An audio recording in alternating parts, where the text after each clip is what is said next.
Alors, leçon numéro 1, la création d'un projet avec Adobe Live. Donc la première fois qu'on lance Adobe Live, donc on a droit à l'assistant de configuration. Donc avec différents paramètres de configuration du système, codecs disponibles, les standards vidéo, donc je laisse celui indiqué par défaut. Ici j'indique juste un répertoire un peu plus approprié où il y a plus de place. Le répertoire de travail. Ici c'est les périphériques de capture, donc on voit la webcam. Bon, je m'en sers pas, donc je laisse celui par défaut. La dernière page de l'assistant de configuration.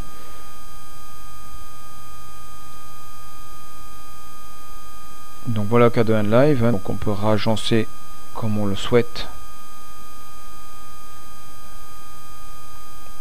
Donc je vais rajouter maintenant les rushs, donc c'est les vidéos qui ont été brutes en fait, qui ont été acquises. Donc là dans l'exemple que je vais prendre, donc c'est des vidéos qui ont été enregistrées à partir d'une caméra GoPro qui était fixée sur le casque lors d'une sortie en vélo.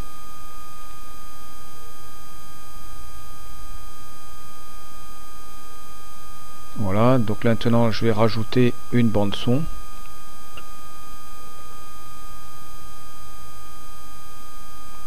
Voilà, et c'est cette bande son qui va délimiter ma vidéo, donc je la glisse par drag and drop sur audio 1. Donc je vais avoir une vidéo qui fera un peu plus de 3 minutes. À présent, je vais rajouter un peu de texte au début, donc pour introduire la vidéo, et puis à la fin. Donc projet, ajouter un clip titre. Je choisis la police. Je choisis également la taille de la police et la couleur. Donc dans un premier temps, on va faire quelque chose de très simple, sans animation particulière.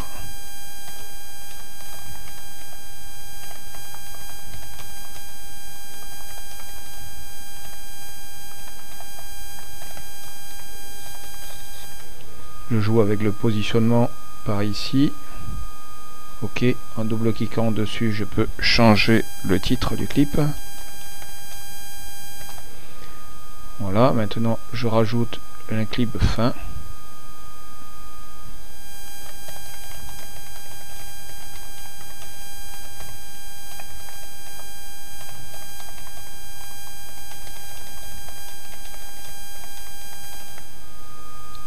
Le positionnement, comme toujours.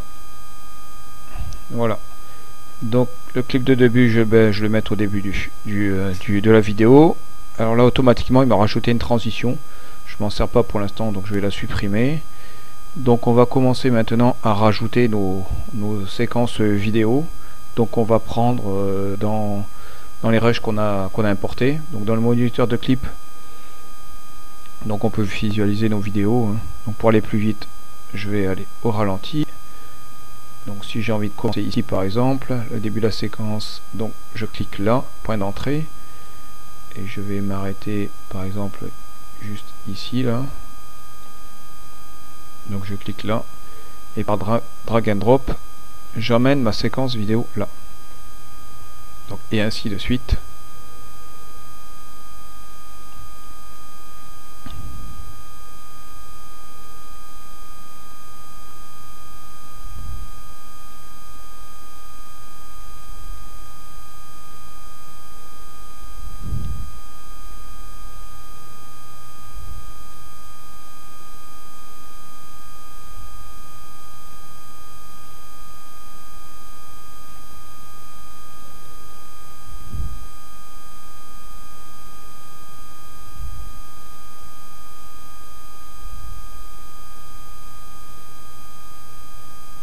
Voilà, donc là j'ai suffisamment de vidéos, j'en ai même un peu trop. Je sauvegarde mon projet.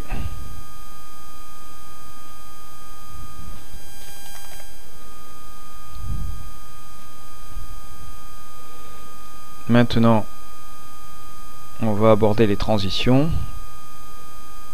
Au niveau du titre, donc j'ai des transitions qui ressemblent à ça, c'est un peu brutal. Donc je vais faire chevaucher mes deux séquences. Avec le clic droit de la souris, j'ajoute une transition par balayage par exemple. Voilà.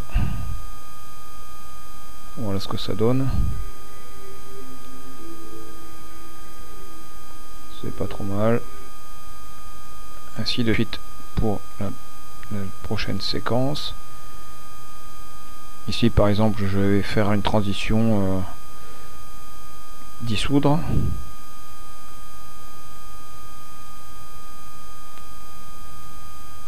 Voilà ce que ça donne.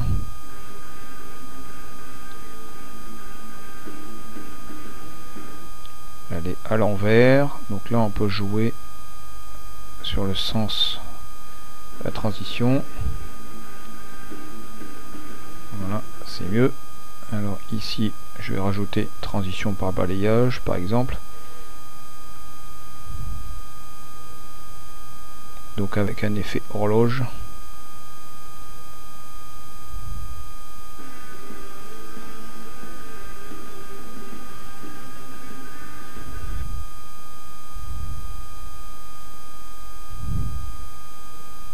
Ici une transition dissoudre également.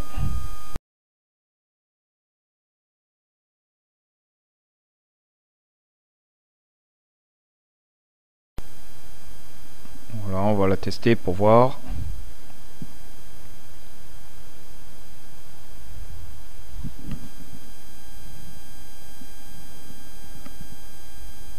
Ça est à l'envers, donc on refait.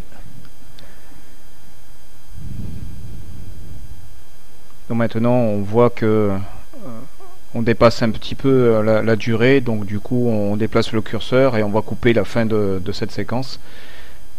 Donc avec le clic droit de la souris, puis montage, supprimer les éléments sélectionnés. Maintenant on drag and drop la petite séquence de fin avec du texte. On supprime la transition qui sert à rien. On la prolonge juste légèrement dans le temps pour qu'elle coïncide avec l'audio. Maintenant on va supprimer les bandes son d'origine de toutes nos séquences vidéo. Donc avec le clic droit de la souris, donc sur une action effet.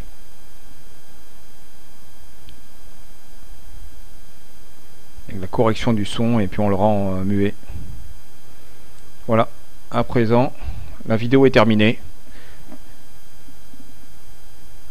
Donc on l'enregistre bien sûr et puis on peut l'exporter maintenant. Donc déjà il faut l'indiquer où c'est qu'on veut l'exporter, à quel endroit. Donc vous mettez le nom de votre fichier sans vous préoccuper de l'extension. Vous avez la possibilité d'exporter directement au format YouTube. Donc haute définition avec en mettant 2 passes. Mais je vous le déconseille. Le mieux est de se mettre en H264. C'est de bien meilleure qualité, donc avec une vidéo à 4000K c'est largement suffisant en 2 passes. Voilà, le tutoriel Cadeon Live est terminé.